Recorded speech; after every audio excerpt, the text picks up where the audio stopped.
we begin this hour in the Western Cape, President Cyril Ramaphosa will today launch South Africa's presidency of the G20 at the Parliamentary precinct in Cape Town. Under the theme, Fostering Solidarity, Equality and Sustainable Development, South Africa will use its presidency to prioritise Africa's interests. There are expectations that this will help reshape global governance by reflecting the aspirations and challenges of the global South. SABC News reporter Bulelani Phillip watching developments and joining us now live from Cape Town. And Bulelani, of course, expectations are high. We've been building up to this moment literally for weeks.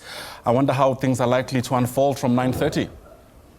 Well, good morning to you and to the viewers at home. Of course, it's a second day, South Africa taking over the presidency of the G20 countries. Of course, a commitment is to ensure that it fosters growth as well as maybe reshape the international politics. Of course, countries that are under the G20 have a control of GDP of 80% of the world and are also in control about 75% of trade. And of course, South Africa, before in 2007, was of the Secretariat. And this year, assuming the presidency of the G20, being the only African country that is part of these G20 countries. I'm going to bring into this conversation, Ayanda, Vincent Magwenya, the presidential spokesperson.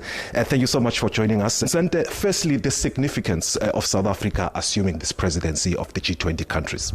Indeed, from a global South perspective and also from our own point of view, it is a significant period for us as a country in terms of our own trade interest and trade agenda, in terms of growing our economy and looking at various opportunities to reshape various governance elements of the international financial system, elements that, if properly reformed, could benefit us a great deal as a country and as a developing economy.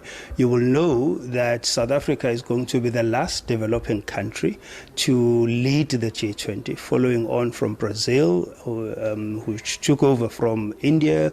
India took over from Indonesia. And so it's important from that perspective that we try and consolidate the gains of the global South, the gains for the continent, as well as ourselves as a country before we hand it over to the United States after our presidency.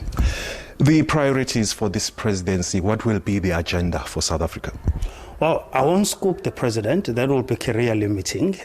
He will outline those priorities, but those priorities will seek to center the interest and the agenda of our own country, South Africa, the continent, as well as the global South. And so those priorities will talk to the broader interest of the continent as well as the global South and more important, ourselves as a country.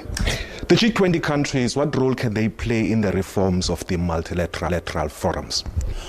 Well, there's a role that they can play, particularly when you look at your international financial institutions in terms of what we can do there with respect to easing trade, respect to lowering the cost of debt, in terms of alleviating the debt burden, particularly on smaller economies that are drowning in debt. There's a lot that these countries can play. Some of them are shareholders in these financial institutions, and some of them hold an enormous amount over these institutions. And therefore, it's a very important forum with respect to the governance architecture on trade, on international economic activity, as well as international finance. All right, thank you so much, Vincent Magwenya, the presidential spokesperson. The president will be making his way at around 9:20. And for more coverage, stay tuned to SABC when the president launches this G20 president by South Africa. Ayanda, it's back to you in studio. All right, Bulelani Phillip, live to us there from Cape Town. Of course, we'll be back there as soon as the president arrives, get you a sense of how things unfold. But for now, thanks very much indeed.